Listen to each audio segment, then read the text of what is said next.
And we're back. He raised his hand for a shake. No.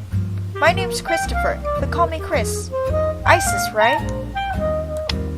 I nod.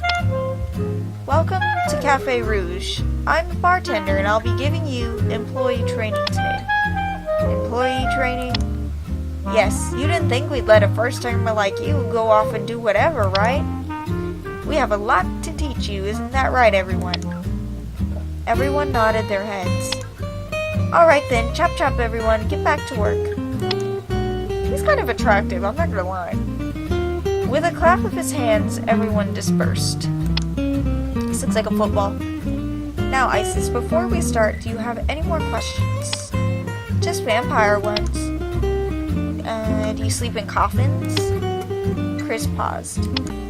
I could tell he was holding in his laughter. No. Are you afraid of the cross? No. Is it true that you can't see yourselves in the mirror? I never heard of that one, but that sure would be inconvenient. He's so sweet. Considering I have to put hair gel on every morning. A vampire putting on hair gel? That's a first. Then, do you drink blood? Letting out a quiet chuckle, Chris ruffled my hair. Let me just tell you the basic logistics of us vampires so you won't freak out.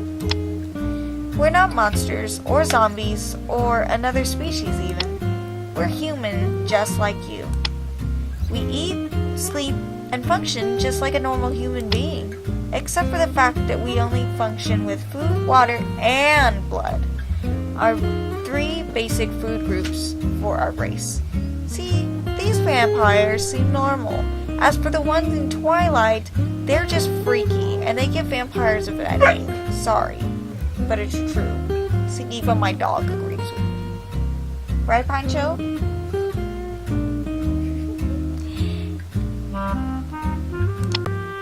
So, no, we're not immortal, but we do live 1,000 years compared to the 100-year lifespan of a human being.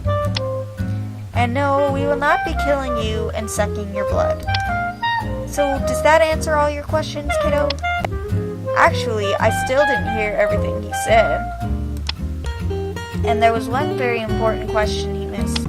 Pancho, be quiet. As long as nobody's gonna bite me, I think I'm all set. Yes. Alright then, on to the tour. Gosh, my dog's being loud. This is the bar. Oh no, he found a squeaker in his toy. Sorry, guys. Well, my bar. We only open this room during Wednesdays, Thursdays, Fridays, which they spelt incorrectly, and weekends.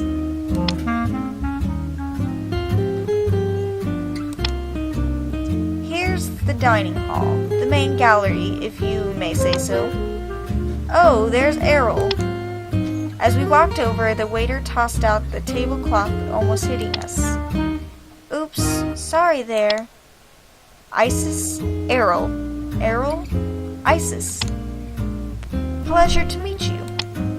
Hello. Errol bowed his head and went back to work. Errol, he doesn't talk much, but he's really nice once you get to know him. On to the next area then.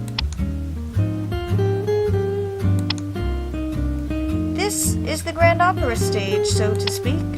We have a variety of performances every night.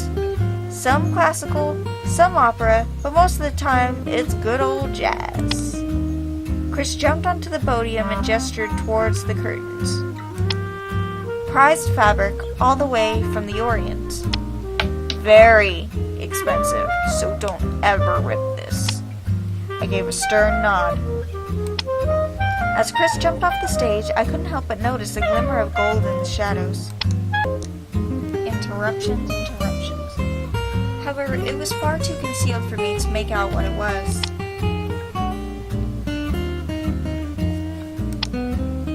We made our way back to the front lobby area.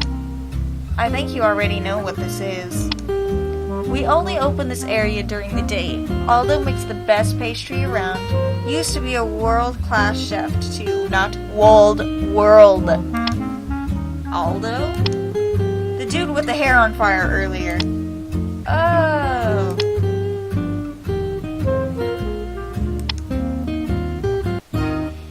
And here is the kitchen. You were here last night, so there's nothing more to say. The blonde beluga whale was still here from earlier, along with some strangers. So, Isis, this is Candace. The ginger over there is Adeline.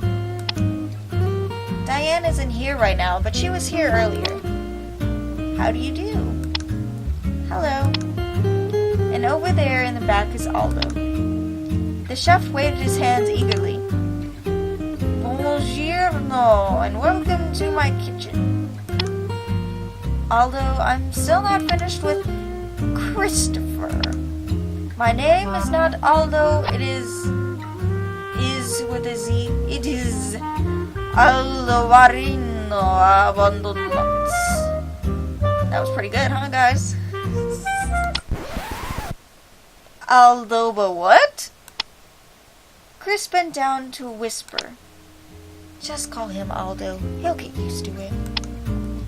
No, let's not keep the lady waiting. I will teach her the best of the best. Black Forest cake. Maybe another time, Aldo. We're not done with employee training yet. Oh, I hope they don't wear hair nets in this place. Gross. Chris walked over to the other side of the kitchen and I gladly followed. So now that that's done with, let's start with the actual training session.